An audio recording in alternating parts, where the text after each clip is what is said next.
안녕하세요. 화요일 아침 예술학교 학생 여러분. 세 번째 음악 시간 시작하도록 하겠습니다. 자, 오늘은 유튜브 링크가 한 개가 아니라 여러 개의 재생 목록을 여러분들께 드렸어요. 차례차례 정렬되어 있는 순서대로 이 내용을 전부 다 보셔야지, 보고 들어야지 오늘의 수업을 이수한 게 됩니다. 제가 수업이 끝나면 유튜브 로그 기록을 살펴보는데 특정 구간에서 이렇게 시청 기록이 퍼센트가 높게 나타나고 좀 지나가면 낮아지고 이런 이게 수업이라면 꾸준하게 여러분들이 들어서 시청 기록의 퍼센트가 여러분들이 보고 있었다는 기록이 이렇게 균등하게 나와야 되는데 이렇게 들쭉날쭉한 거 보면은 이게 건너뛰는구나라고 짐작하게 합니다. 네, 이런 짐작을 하지 않도록 도와주세요. 자, 오늘 수업 시작해 볼까요? 오늘의 주제는요. 음악의 흐름을 만드는 리듬입니다. 오늘 수업을 통해서 우리는 리듬이 무엇인지 그 리듬의 정의를 알게 될 거고요. 다양한 리듬을 듣고 악보로 기록해보는 연습을 해보려고 합니다. 여러분, 리듬이 뭘까요? 말로는 다 표현 못하겠는데 분명히 내가 알고 있는 이거요 라는 게 마음 안에 지금 있을 거예요. 그죠? 그런데 그 내가 말로 표현하지 못하는 거를 사전에서는 어떻게 표현하고 있는지 우리 먼저 좀 알아볼까요? 자, 두산백과사전에 따르면 이 리듬이라는 말은 흐르다라는 그 뜻의 동사를 어원으로 가지는 그리스어 리트모스에서 유래한 말이라고 해요. 그러니까 이 리트모스라는 단어가 그리스어로는 리듬에 해당하는 말인데 그것의 어원에 흐르다, 흐름이라는 것이 담겨 있다라는 뜻이죠. 그래서 이 넓은 뜻으로 이 리듬이라는 거는 뭐 시간 예술, 또 뭐 공간적인 예술을 불문하고 뭐 신체적인 운동이나 심리적, 생리적 작용하고도 연관되어 있다고요. 그 흐르는 것에 관련이 돼 있다고 보면 되겠죠. 그래서 리듬에 대한 정의는 뭐 시대나 민족에 따라 굉장히 다양하게 쓰이고 있다고 합니다. 표준 국어 대사전은 이 리듬을 조금 더 구체적으로 이제 분야를 나눠서 이렇게 좀 설명을 하고 있는데요. 먼저 음악을 살펴보자면 그 소리의 장단이나 강약 따위가 반복될 때의 어떤 규칙적인 음의 그 소리의 흐름을 만드는 거, 흐름 그 자체를 리듬이라고 표현을 합니다. 그리고 또 일반적으로 어떤 일정한 규칙에 따라 반복되는 움직임을 리듬이라고 얘기하기도 하고요. 왜 우리 바이오리듬 이런 거 얘기하잖아요. 그래서 미술에서는 선, 형, 색의 어떤 비슷한 반복을 통해서 이루는 통일된 율동감, 그러니까 농담이나 명암이나 이런 게 규칙적으로 반복되거나 배열돼 있어서 리듬감이 있다.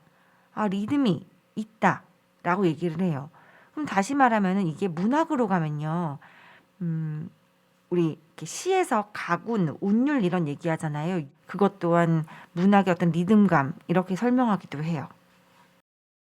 리듬은 리듬이라고 불리는 어떤 패턴, 흐름을 만들어내기까지의 구성하는 또는 도움을 주는 그 요소들이 있습니다. 그 요소들을 뭐라고 얘기하냐면 박동이라고 표현하는 것들이 있는데요. 이것들이 무엇인지 차근차근 좀 살펴보면서 리듬을 만들어내는 구성 요소들을 알아볼게요. 먼저 펄스라고 얘기하는 박동에 대한 것들을 먼저 좀 얘기를 해볼게요. 지금 보라색으로 박스 쳐져 있는 것들 보이시죠? 지금 4분음표가 4개가 연속으로 나오고 있는데 이만큼이 연속으로 연주가 된다 또는 소리가 난다라고 생각을 해볼게요. 그러면은 이거는 액센트가 없는 그냥 그러니까 개성이 없는 뭐 강박과 약박의 어떤 차이나 변화가 없게 그냥 규칙적으로 뭔가 발생하는 거예요. 박이. 그래서 우리 맥박 있죠. 맥박 이렇게 잡아보면은 뭐 속도가 완전히 일치하지는 않지만 이렇게 계속 규칙적으로 뭔가가 뛰고 있어요. 계속 기준이 되는 것처럼 해서 이 박을 기준으로 계속 1분에 몇 번이 뛴다라는지 그리고 심장박동도 심장을 손을 얹어 보면은 얘가 꾸준하게 이렇게 뛰면서 흐름을 만들어내요. 쿵쿵 하면서 그죠? 이거를 우리가 얘네들이 그냥 모여 있는 것들, 이 흐름 자체를 박동, 펄스라고 얘기를 해요. 계속 뭔가 이렇게 발생하고 있는 것들.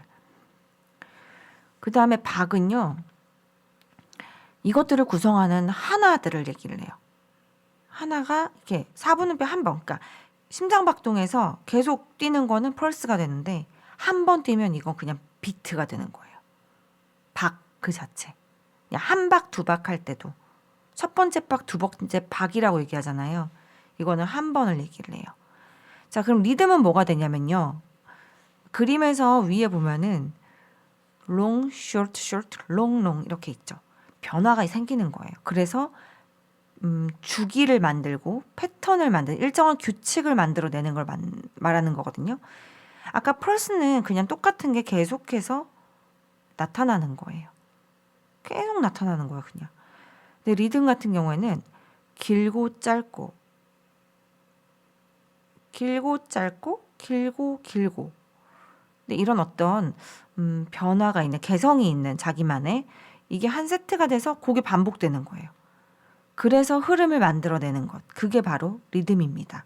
그럼 이 리듬을 위해서는 그 밑에 펄스라고 하는 기준이 받쳐져 있을 때 우리가 그 리듬을 조금 더 쉽게 이해를 해요. 다음 영상을 보면서 리듬이란 무엇인가 좀 더 알아보도록 하겠습니다. 자, 여러분이 리듬에 대해서 잘 이해할 수 있게 남이 만든 좋은 영상 하나 가지고 왔습니다. 지금 보고 있는 이 동영상 다음에 이어질 건데요. 이 영상을 보고 난 다음에 자동으로 재생되거나 재생 목록을 클릭해서 보게 될 텐데 열었는데 만약에 자막이 영어다. 그러면은 유튜브 화면 오른쪽 하단에 있는 설정을 눌러서 화질과 자막을 선택할 수가 있어요. 나는 영어로 듣는 게 너무너무 편해 하는 분들은 안 바꾸셔도 되는데 나는 좀 쉽게 들어야겠다. 그러면은 한국어로 설정을 해서 보세요. 자, 아까 수업 시작할 때도 얘기했지만 오늘은 재생 목록, 그러니까 동영상이 여러 개예요. 수업을 위해서. 그걸 하나하나 차근차근 봐야지 오늘의 수업을 여러분이 다 이수를 할 수가 있습니다. 그럼 다음 동영상 보고 다시 만날게요.